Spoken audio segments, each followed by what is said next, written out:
Good morning, good afternoon, good evening. We are live and welcome to the David Starlyte Show.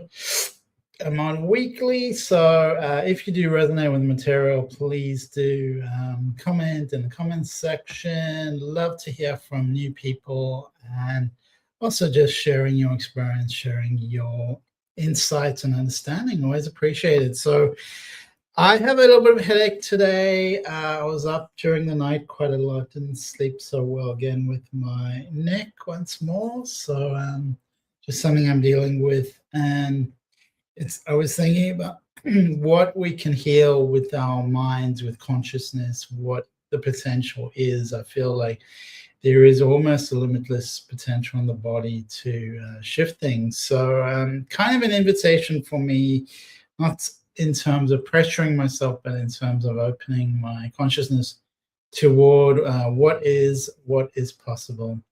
Marianne, good morning. How's the construction next door? So far, it's okay. Thank you for asking. What about you? How has the week been? It's quite a gray day. Actually, the weather this week's been a bit gray, so that is also a little bit heavy. Always find the weather kind of affects me. I don't know about you, not everyone's affected by the weather, but for me, it sort of paints my experience, at least to some extent. Of course, I do, not that I'm completely influenced by the weather, but I am influenced. So Marianne says, hot, hot, hot. Wow. So June, super hot in June. And how are you coping with the heat? Are you turning up the air conditioner or turning up the fan? How do you deal with it, Marianne? So we are live, coming to you from Australia with a lot of heart to everyone. Kim says hi. How are you, Kim? And thank you for sending me the link. I haven't actually had a chance to check in with that. Have you connected with Deb? How is Deb? I was meaning to call and just check in with her. So what's going on with you? Is there anything on your mind, in your heart, anything pulling you particularly? I was on a podcast yesterday. Weather pains my joints when it rains. Yes, a fan and some open windows. Nice. So you don't rely on the aircon. So I was on a podcast yesterday, and it was very open-ended. It was really cool. They were just kind of, oh, do you want to share something? And it's a really beautiful couple I was talking to. Let's see if it's live already. Me love corgis. You love corgis. Well, beautiful corgis. We don't get a lot of corgis out in Australia. I don't know why that is. Where are the corgis? And why are they not in Australia? Where I live, we seem to be having a lot of French bulldogs. I don't know why. Lots of Frenchies. Marianne says, not worth the electric bill. It just depends, with the heat. Sometimes if it gets too hot, then you cannot sleep. So not easy. And welcome to the show. Welcome everyone, new and old. I'm coming to you live from Australia, and always looking to raise consciousness, not just in spirit or in intellect, but also behavior, because there was someone online who's a bit of a predator, and he talks a good talk, but I believe he's a sexual predator. So there's a lot of that kind of behavior where people may talk really, say beautiful words, but then their actions are not so wholesome. So actually actions are, it is always connected. Thoughts and actions always intertwine. But purifying the mind is not just purifying thoughts, but also purifying actions. That's how it's seen in Buddhist philosophy, as a pathway of purification. Really important to purify not your thoughts, your intentions, your habits, your practices, all of it goes together, and that is encapsulated in the Eightfold Path. It's called the Eightfold Path. Let me know if you're familiar with the Eightfold Path, but there's 8 sort of keys or sort of principles in the Eightfold Path, like right intention, right behavior, right ethics, right thought. So 8 of them, and that's all really powerful and powerfully explaining how everything's interlinked and interconnected. So if you're having a lot of bad thoughts, it can definitely affect your behavior. If your behavior is really pure, it's definitely going to affect your thoughts. So everything affects everything else. So welcome to the show, Kingston Parsley. That's an interesting name. How are you? Where are you in the world? Let me know in the comments where you are in the world. We are going to pick a card from the Starseed Oracle, which looks like that. Just to share what that looks like, and it's got a beautiful pyramid. Just checking in with the collective and checking it out. Let's have a look. We're tuning into the collective energy now with the Starseed Oracle. And Marianne says, seeing that since the verdict in the murder trial out of Texas, lots of faulty words suggesting bad actions. Yeah, I'm not familiar with any murder trial. And Kingston Parsley, I'm from Niger in Africa. Well, that's unusual. What's Niger like? Yeah, so there's been some kind of murder trial. I didn't hear about it, Marianne. Faulty words suggesting bad action. All right, so we are tuning into the collective energy with the Starseed Oracle.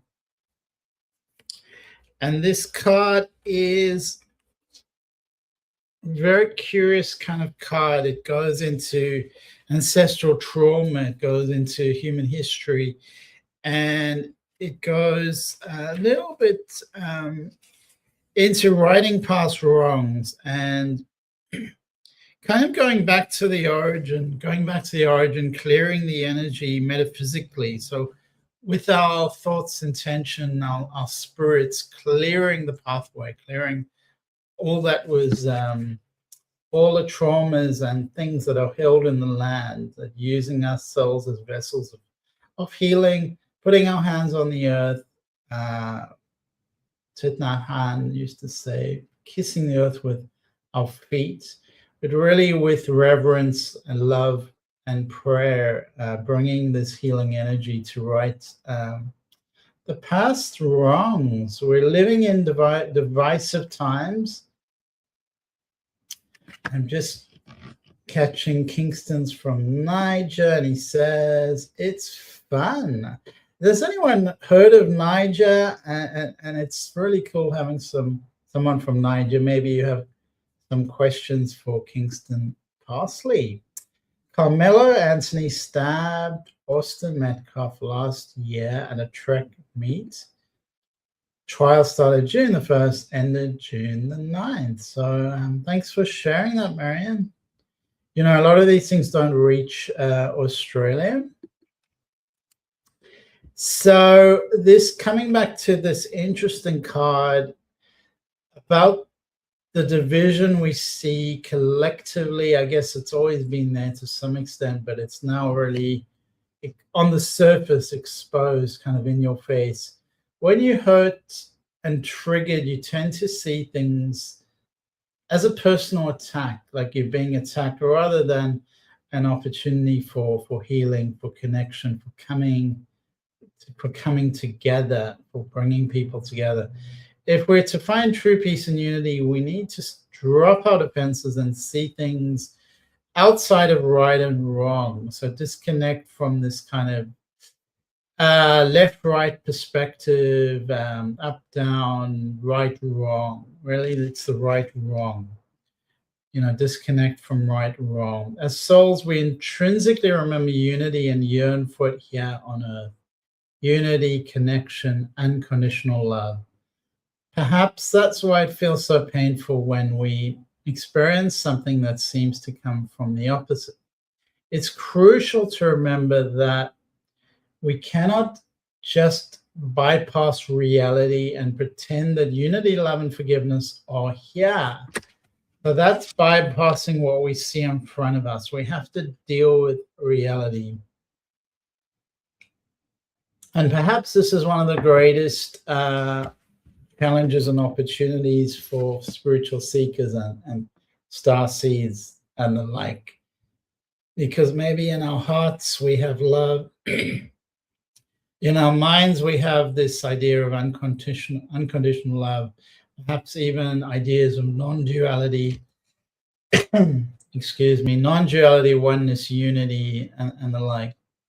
And in practice, maybe someone's bullying us, like in my perspective, someone's repeatedly being mean, repeatedly demeaning or belittling in my experience. And because of my nature, I'm always open and always kind, but that's a naivety. We have to be clear that oneness does not apply to everyone. That it's a metaphysical idea, it's a spiritual idea, but in practice we see war.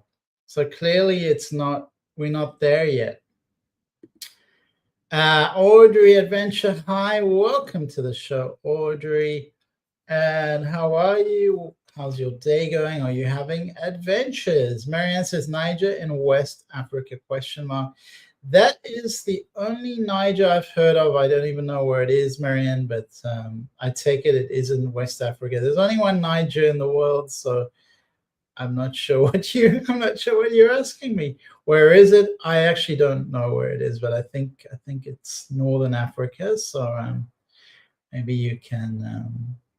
Maybe you know someone from Niger, or you've met someone from Niger. So what do we do with these concepts of sometimes esoteric ideas and the lived experience, the practical reality? Some of the teachers, very beautiful words, and then their personal lives are a mess. So how do we integrate? This really is about integration, integrating spiritual ideas into the world. And that's what I see embodied in a lot of the Buddhist, the monks walking across America, for instance. It's practical unity, love, and forgiveness in action, not just as a concept, but actually a lived experience. And it is definitely one of the greatest challenges in life, and in the teachers we see, because teachers can be very inspiring, very charismatic, but and you can learn from everyone. So it's not that you cannot learn from someone because their personal life is a mess, but just be really discerning. And a lot of these cults or these organizations that seem really loving and they turn into cults. So there's a danger in bypassing. There's a danger in people who are very charismatic. There's a danger in what they do with their teachings, what their true intentions are, if they are manipulating people. And this card says to bring about unity, we must first acknowledge the ways in which both we and the world have been divisive, which is personally, ancestrally, collectively. The shadows, hate, the wounds, the separations, severing, wrongs, and sadness. And I see this mostly in judgment, but judgment that leads to cruelty, people, the witch hunts, for instance, the racism, people often being persecuted for even being women, people being persecuted for being women, for being all sorts of things. Even men have been persecuted too. So race, ethnicity, color, looks, even some people with congenital deformities. And in Africa, we have people who are albinos. Have you heard of albinos? So albinos are, they usually, albinos are like, where I grew up in South Africa, they were from one of the black tribes, like the Xhosa people, or the Sotho people, or in Ndebele people, the Zulu people, and yet they had white skin. So they were, how can I explain that? So they had a really difficult time, that was really challenging. So marks on people's skin, sexual identity, sexual orientation, a lot of internalized homophobia, for instance, even in the trans community. So got to be really careful how we talk about these things, how we personally bring love, forgiveness, and right the wrongs of the past, how we unify as a humanity, as a human community. And even when we divide by saying, I believe these labels like LGBT, that separates people. It's another thing that seemingly, it's a good idea to talk about it, but then it kind of separates people. Again, those people are different ones. And it's not, and it makes it like that's a community, which it's not a community, actually. We're a human community. So coming back to humanism, to humanistic principles is really important, and not lumping people together in a label. So taking out the labels, the identity, not bypassing the hatred. The anti-Semitism is really common. The anti-Semitism you see all over. It's so common now, anti-Semitism. Albinos lack the gene for color. Sometimes they are considered to be witches and bad luck. And it's just a faulty gene. Well, it's even saying faulty gene, that it sounds unkind, because if I was albino, I would feel, I don't know, I would just feel, well, it's something different. So thank you. You're so knowledgeable, Marianne. And the pigments, it's something in the pigments of the skin. And thank you for sharing. And so really interesting, the persecution albinos have in Africa, and considered witches and bad luck, and unkindness, cruelty, and everyone has everyone's a little bit different, and it's so important to be kind to everyone, whatever they are, what their skin color is, what their mental health is, what their ancestral origin, their religious ideas, even their political ideas. I kind of believe all the political ideas, I tend to believe they're a bit blind. So I think it's kind of in the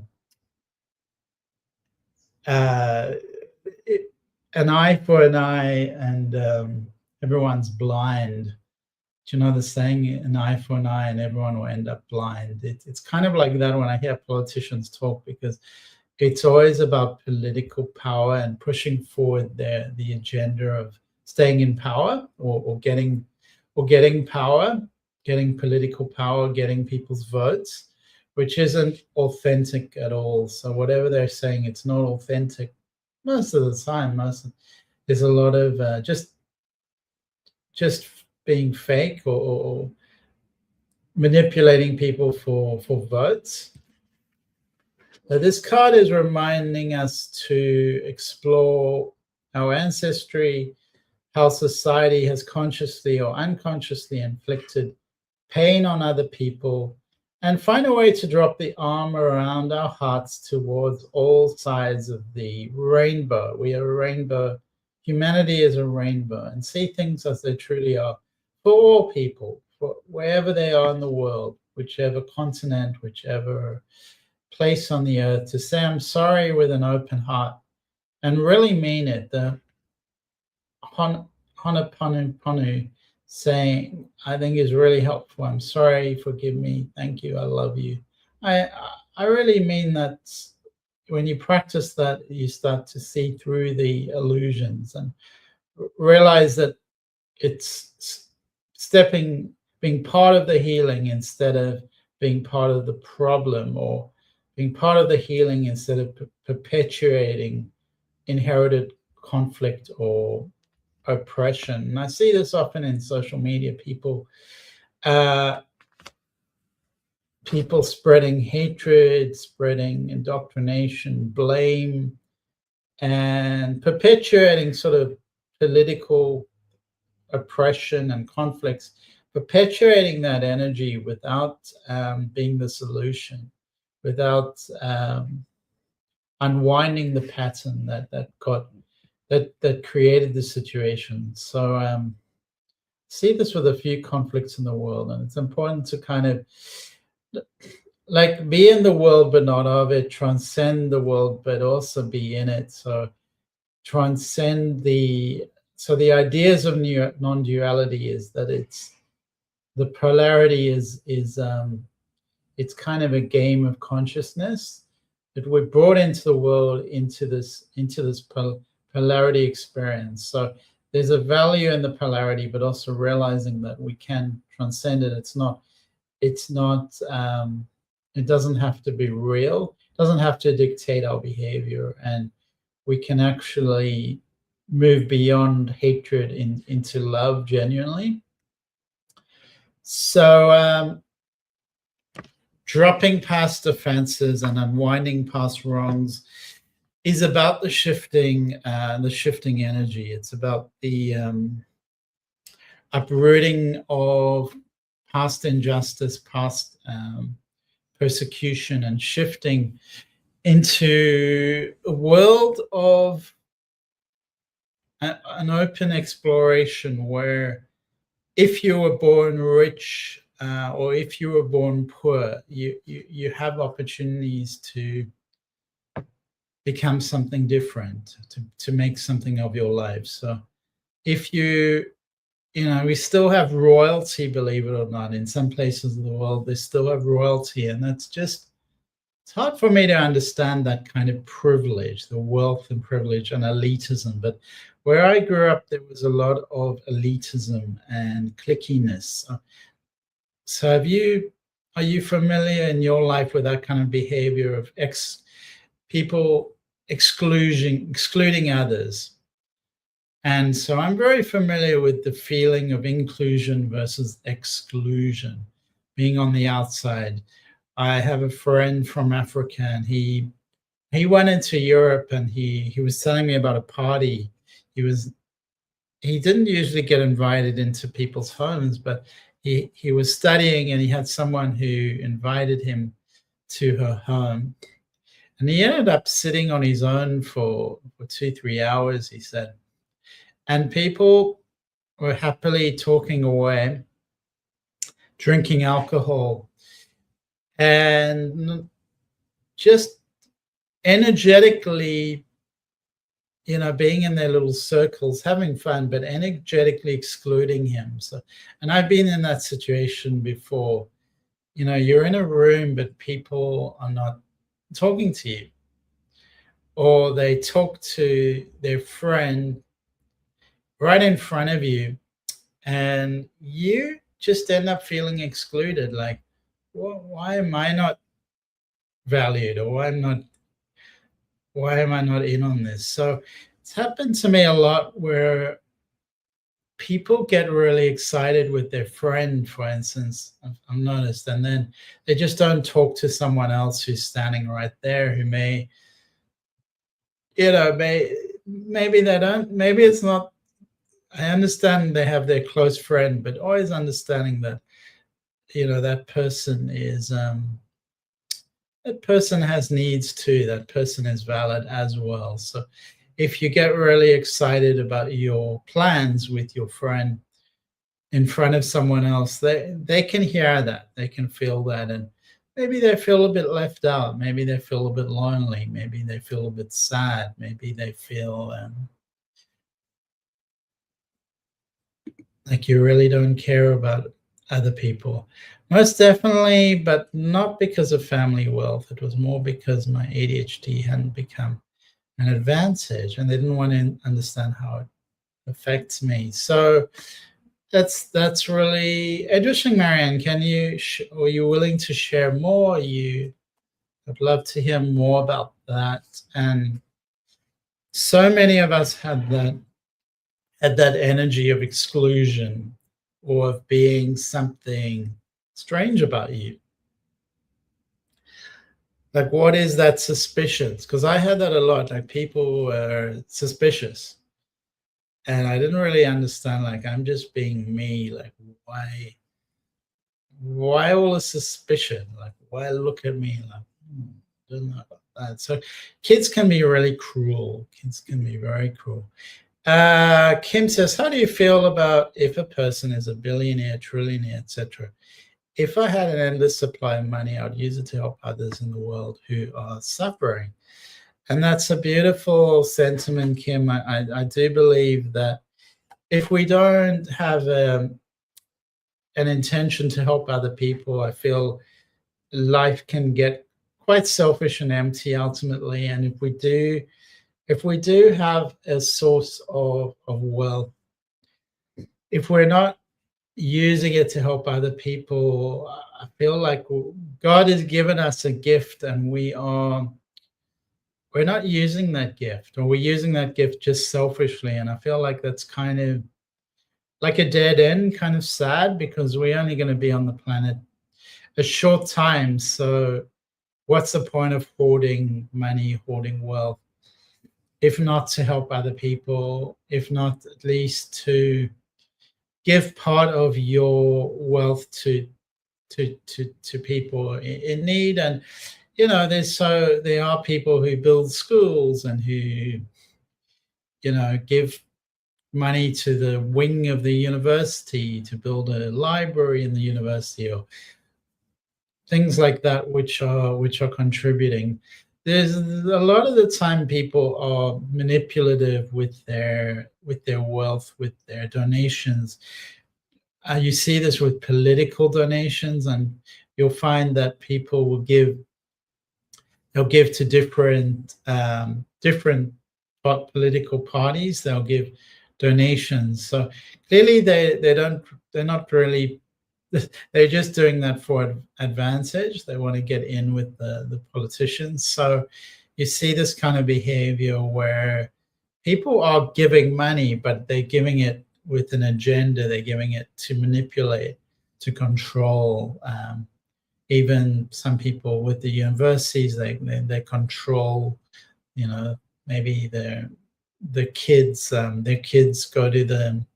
What you find is they give donations to the university, and then their kids get access to that university. So there's so much manipulation in how people use money. And I think when someone gives charity, for instance, anonymously, I always feel like, oh, that's someone who really cares, who really is doing it for the right reasons. It's not about, look at me, look how good I am, which I feel a lot of people do with charity.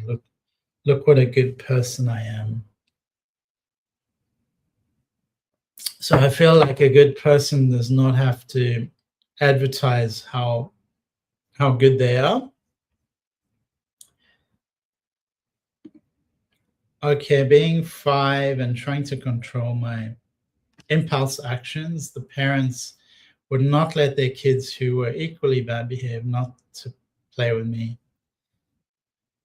Yeah, so there's a lot of sort of hyperactivity, a lot of in ADHD, a lot of I guess, impulse. People just express themselves without filters,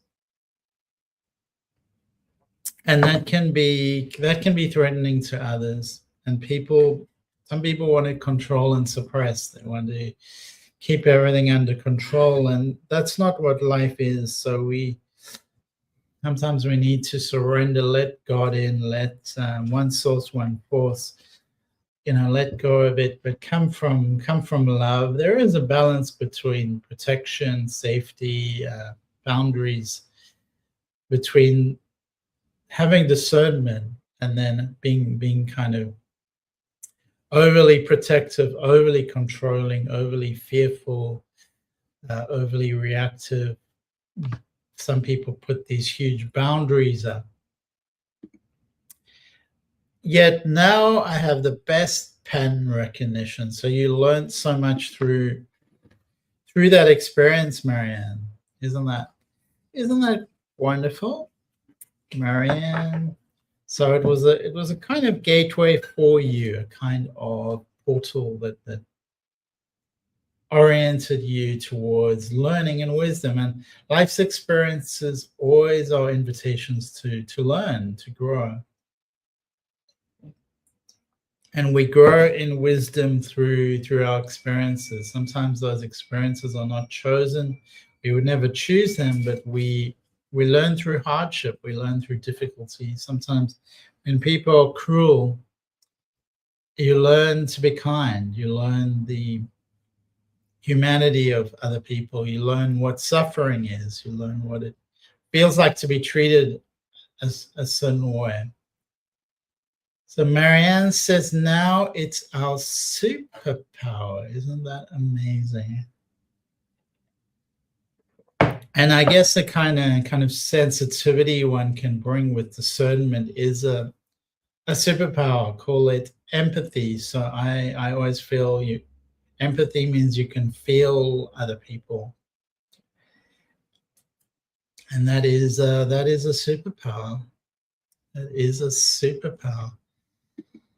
So coming back to Kim, yeah. So I really believe that helping humanity is so important. I have noticed certain billionaires maybe have some nefarious interests, and that's another level. To some of them, sometimes to get to a certain level of power and authority, it takes qualities that I would not really be advocating for people. Stepping on other people, for instance. So what is the agenda of some of these billionaires? I don't think I think some of them are really not up to any good, even if they start charitable organizations, some of them, and then those charitable organizations end up being these kind of forces of manipulation and just kind of an excuse to influence, whilst virtue signaling, saying, well, I'm so good, I have this foundation, but really it's not out to do good, and it's out to just to show people, look how good I am. And so some of them, with their charities, they get donations from their friends and other powers who want to curry favor with them. Most of them forget their roots. Yeah, well, a lot of people are escaping their roots, Marianne.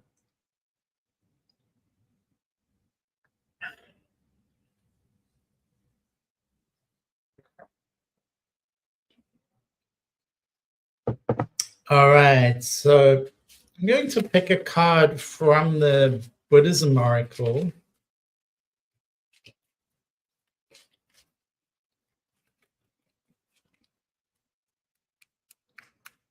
Let's have a look. All right, now this card is reminding us to let go. Let go. Some of us think that holding on makes us strong, but sometimes it is letting go. There's a strength to letting go. Letting go means allowing things to be as they are. Just let things be without constantly struggling to excuse me, control or resist an outcome, or so without trying to control or resist an outcome, continually reminding, or you could continually remind yourself of something that happened in the past, some maybe an unhappy event or past experience or emotion. So this letting go is letting go of it all, letting go of the good, the things that, letting go of the things that we are maybe hitting ourselves with. Keep reminding ourselves of a mistake you made, or an outcome you didn't like, reminding us of our failures, and that's let things go that happened in the past. You learned the lesson. Just take something you learned and then move on. So I think we do, as human beings, tend to look into the past and try to change things in our mind, try to not accept what happened, not accept what was perhaps inevitable, perhaps predestined, and perhaps just part of our soul path. So let these things go. Don't keep holding onto them. Don't keep revisiting them, and then you will feel a lot lighter. Is the message.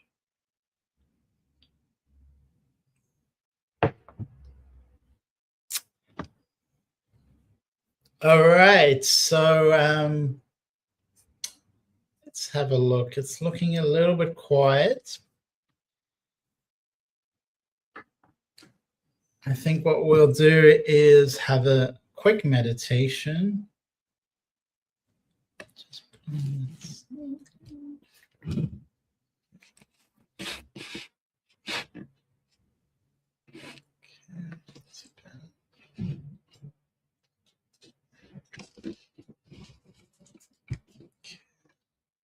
Pulling myself closer to the screen a little bit. Yeah.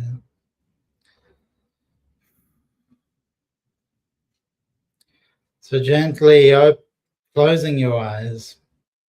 Gently closing your eyes.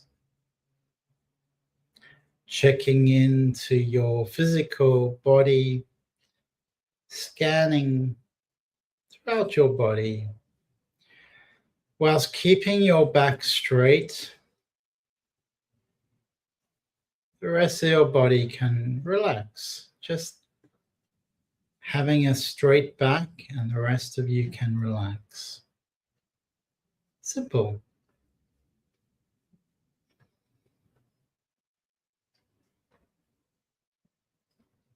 As we relax our body, except for our back,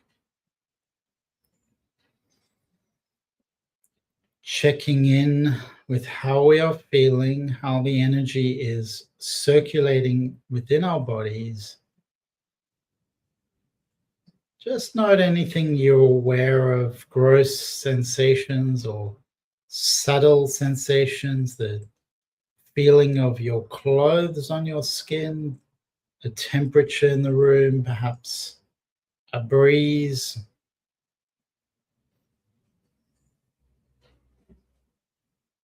Any anxiety or stress or emotions or pain held within the body.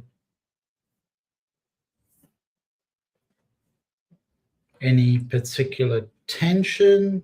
Often people hold a lot of tension in their neck, their shoulders, their jaw. Consciously going to anywhere that needs a bit of love, needs a little compassion. Consciously going to that area and sending it rays of sunshine, rays of light, rays of kindness, forgiveness, understanding, surrender, letting go of any stress held within that part of you, physically, energetically, emotionally, and spiritually. Just letting go, letting go. Breathing deeply into that focal point. Imagining your breath bringing life, force, energy, bringing love, nurturing, and healing energy. Using your breath for healing.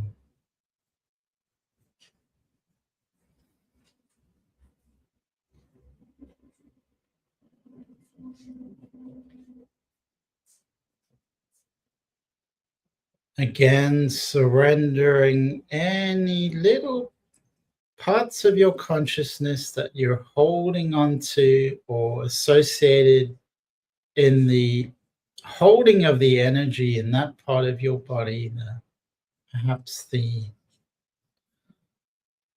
hardness in that energy, letting go of that intractable feeling and replacing it with softness, dissolving any hardness with softness. Using your breath as a tool for healing. Breathing into the space with spaciousness, or bringing spaciousness to that focal point.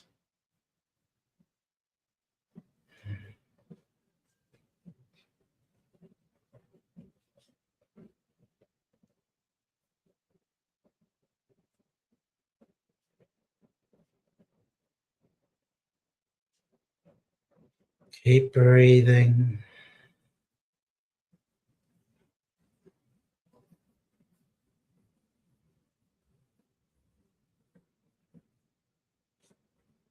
Feeling your focal point lighting up, flowing, softening. Using the breath to bring both breath, sunshine, and fluidity. Breath, sunshine, fluidity. And what about adding the ingredients of love and grace?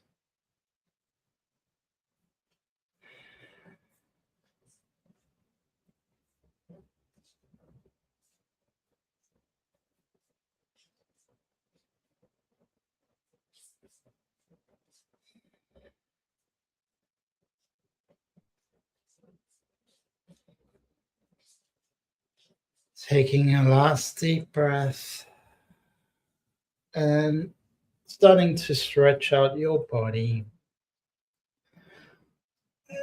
Stretching it out, perhaps massaging your face, the back of your head, your neck.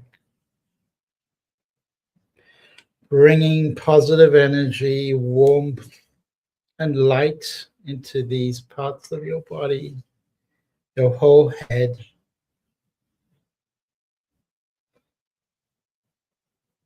Your face and your neck.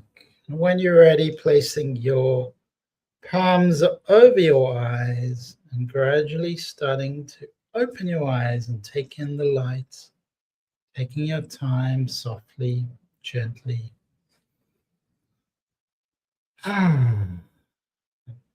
Welcome back, everybody.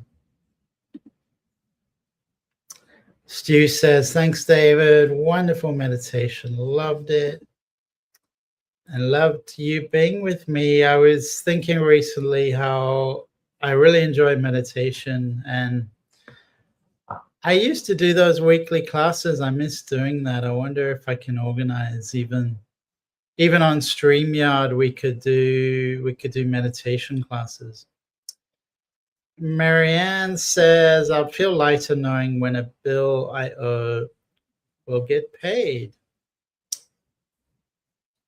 Yeah, I understand, Marianne. I do understand. Kim says thank you, and thank you so much, Kim, for being with us and always being such a good friend of the show. And sending lots of love and light and healing energy to Deb. I'm going to call her, see how she is.